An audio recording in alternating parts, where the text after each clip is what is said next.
What's up, everybody? We're hanging out in the game room today, and I want to tell you guys how you can take a piece of trash, someone's trash, and turn it into a game collection. Stuff like you see behind me.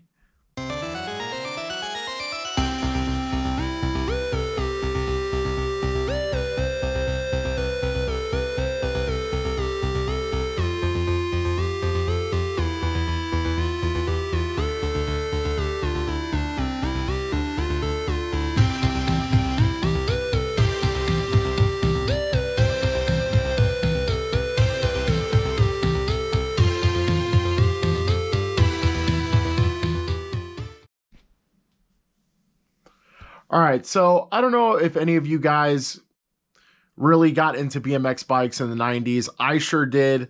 That was a big passion of mine, right alongside of video games. And quite frankly, having the education with how these bikes are more valuable now, which we could talk about. I want to explain to you guys more about the education that I have of stuff and the value of stuff, and you guys can do the same for me. So, with that being said, I found a bike in the trash, my neighbor's trash, and I was like, hey, I wasn't even going to ask him, but I did anyway. I was like, hey, you guys really throwing this bike away? Because I'll take it. And it is a dyno. And if you guys know anything about 90s bikes, BMX bikes in particular, you know the brand Dyno. You probably had one or you wanted one. I know I did. I never had a dyno, but I know what they are, and I know that they carry value for people that are my age, because just like video games, people are buying stuff from their childhood that is near and dear to them.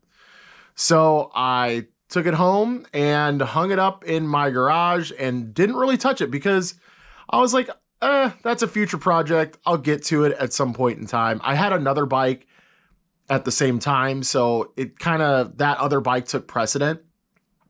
And so years went by, and my friend Peanut, shout out to Peanut, he was like, hey, I'm interested in both of your bikes.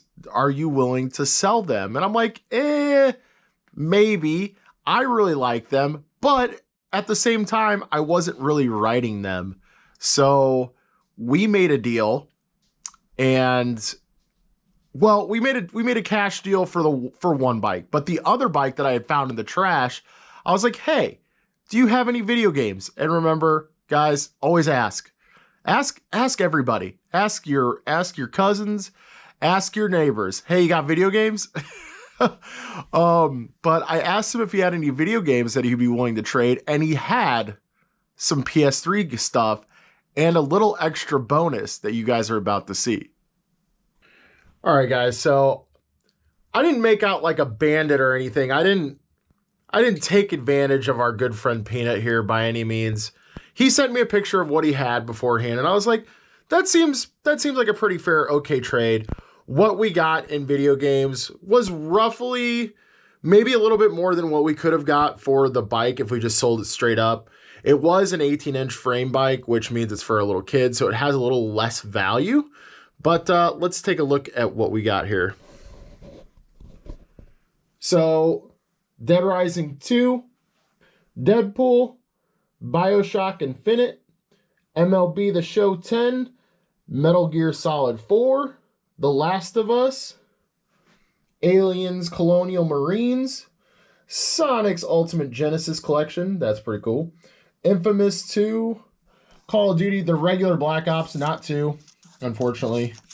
And these are all priced, as you guys can see, just because it makes it easier for me to sort it out when I eBay stuff.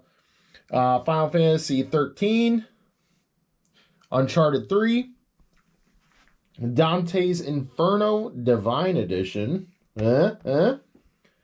Darksiders, Skyrim, Batman, I think this is Arkham City. Yep, Arkham City, the first Dead Island, and The Amazing Spider-Man, which this game actually kind of surprised me that was worth so much. And then, of course, the creme de la creme, he kind of threw this one in, but Final Fantasy VII Greatest Hits Edition, which still carries about the same value as the regular Final Fantasy. And we also have a case to replace it because it's a little roached. But yeah, we're gonna replace the case before we sell that, I believe. So you'll see the total number down below here. And I think we did pretty okay. I think some of these games that are maybe like, you know, the $6 shipped ones, I don't think we had any of them that were $5 shipped. I know like that was probably a $5 game or a $4 game. So what we'll do is we might take all the $6 shipped games. So like this one, this one, this one, this one, and BioShock. Oh, and Infamous 2. I think, oh, and Uncharted. I think what we're going to do with this stack is take all of these games to either our local vintage stock or GameStop, because I believe GameStop is still accepting PS3 games, so that's pretty cool. But we're going to eBay the rest of these, and that's going to start our bike fund from $0, guys. 0 frickin' bucks. So once we get all of these sold, or most of them sold, we will go ahead and unlock some of these other good grabs that we got. So I know that's kind of unfair because it's not really technically considered part of the bike fund, but what we're going to do is until we sell enough games to unlock what we paid for what's in that gray bag there, we're not going to talk about that gray bag. And then once we sell whatever's in the gray bag, we cannot talk about what's in that other Skechers bag over there, and so on and so forth. There's actually another bag down there that is the third part. So basically, we're just going to unlock these bags as we sell the games. And then after the third bag, we'll go back to, I guess I want to say, normal rules of what is considered part of the bike fund, guys. So stick with us. It's going to be a good time. There's my new PlayStation sign, by the way.